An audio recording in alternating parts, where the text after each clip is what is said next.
السلام عليكم ورحمة الله وبركاته. عاملين ايه؟ يا رب تكونوا بخير جميعا. النهاردة هنشرح آخر يونت ل أولى ابتدائي primary 1، وهي يونت 17 للسكند تيرم اللي هو الترم التاني. يونت 17 هي آخر يونت، وهي وهي عبارة عن ستوري، قصة بتتكلم عن ايه. عنوانها بيقول Goldilocks and the Three Bears. طيب، هنترجم كل حاجة وهنقرا بالراحة، ولو في أصوات مختلفة هنطلعها، ولو في قواعد هنطلعها زي ما احنا متعودين.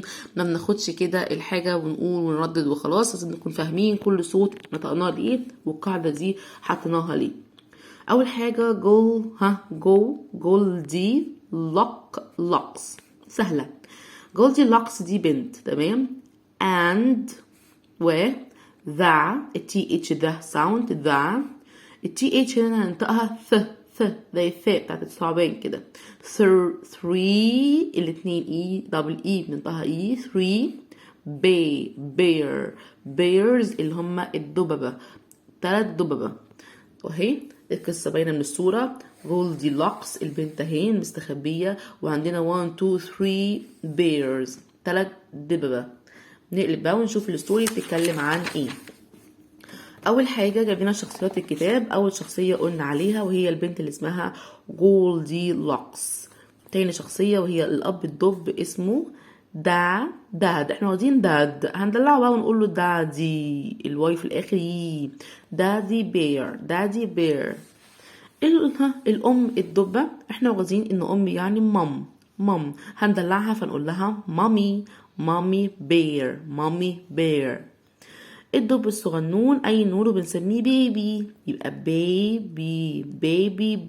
بيبي بير. ودي كانت شخصيات القصة. نشوف بقى الكلمات اللي هنقابلها في القصة. سخن يعني hot. بارد يعني cold. حاجة لما تبقى عجباني وجا طعمها جميل، هقول يامي. قلنا في الواي في الاخر يي. جائع يعني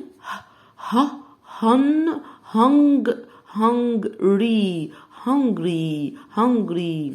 الطعام اسمه الاتنين او بننطقها او، يبقى لو او واحدة بنطقها او عادي او، لكن 2 او دبل او بنطقها او، يبقى فود. يأكل يعني eat. الاي وصاحبتها، الاي والمد صاحبتها بنكسر جامد. eat. الماضي بتاعها ate. ينظر يعني look. حزين يعني sad. سعيد بقى happy. يشعر بالأسف يعني sorry. نقلب. دي كانت الكلمات. نبدأ ندخل في القصة بقى ونشوف ايه اللي حصل فيها. البنت اللي هي جولدي لوكس مستخبية، فبنقول this is. ممكن نقول this is وممكن نقول this is. جولدي لوكس، بنت جولدي لوكس. طب الصورة دي فيها ايه؟ باين جدا ان المامي بير بتعمل فود، طعام.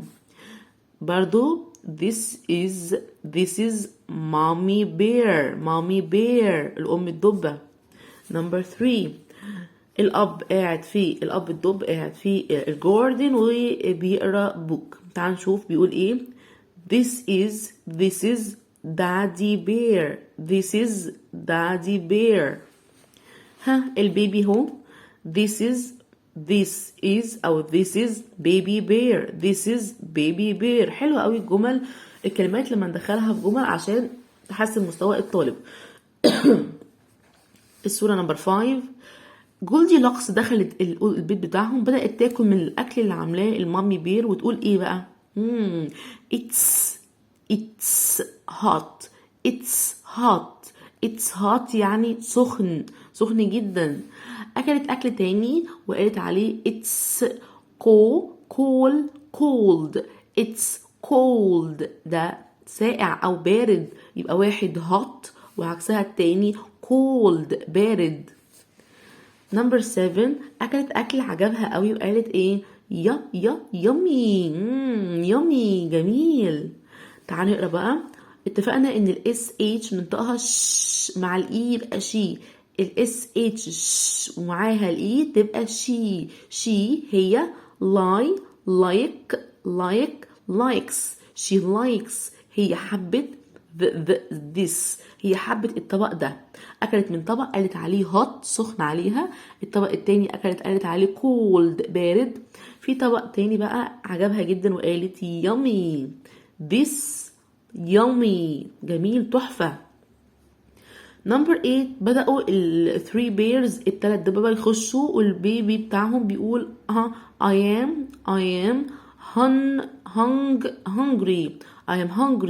hungry أنا جعان. الصورة بتقول baby bear اللي هو البيبي is يكون hungry جعان بيوصف البيبي بير. بعد كده في نمبر 9 بدأوا منظرهم كده يتفاجعوا من منظر فين الأكل بتاعهم.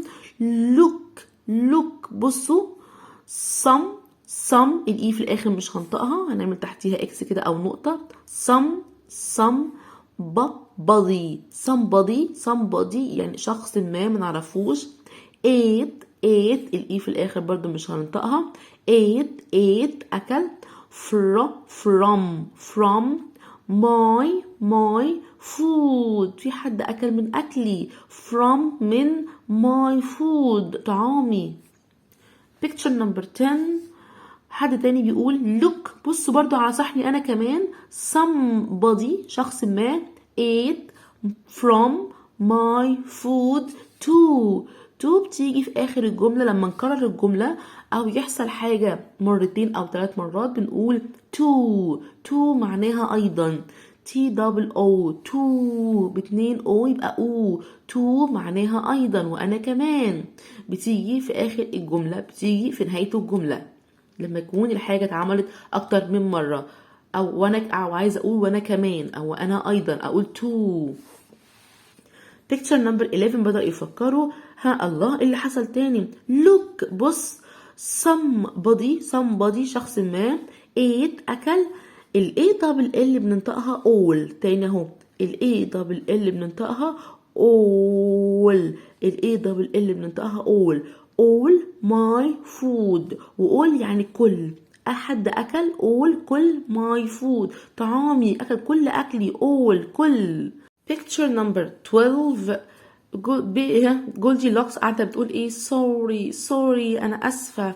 يلا بينا بقى. مامي بير الأم الدبة. دادي بير الأب الدب and baby بير وكمان البيبي معاهم are not مش happy ليسوا سعداء مش فرحانين.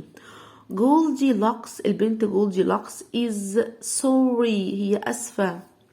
في الاخر كلهم طبعا زي ما انتم شايفين كده فرحانين فنقول الاو والدبليو او. الاو والدبليو بننطقها او. هنقول تاني الاو والدبليو او يبقى now the التي والاتش they are كلهم. all قلنا الاي دبل ال all كلهم happy وهابي يعني فرحانين. ودي كانت قصة جولديلوكس البنت و3 بيرز التلات دببة. وبكده نكون خلصنا كل منهج سنة أولى. هنا عندنا الهومورك الواجب. هنا بيبدأ يدينا اكتيفيتي أنشطة كده نقرأ الاسم موصل حاجات جميلة. هنا بيبدأ يدينا بقى نحل تمارين نعمل دايرة نوصل التمارين الجميلة دي بتاعة برايمري 1. اشوفكم بقى الفيديو جاي على خير. باي.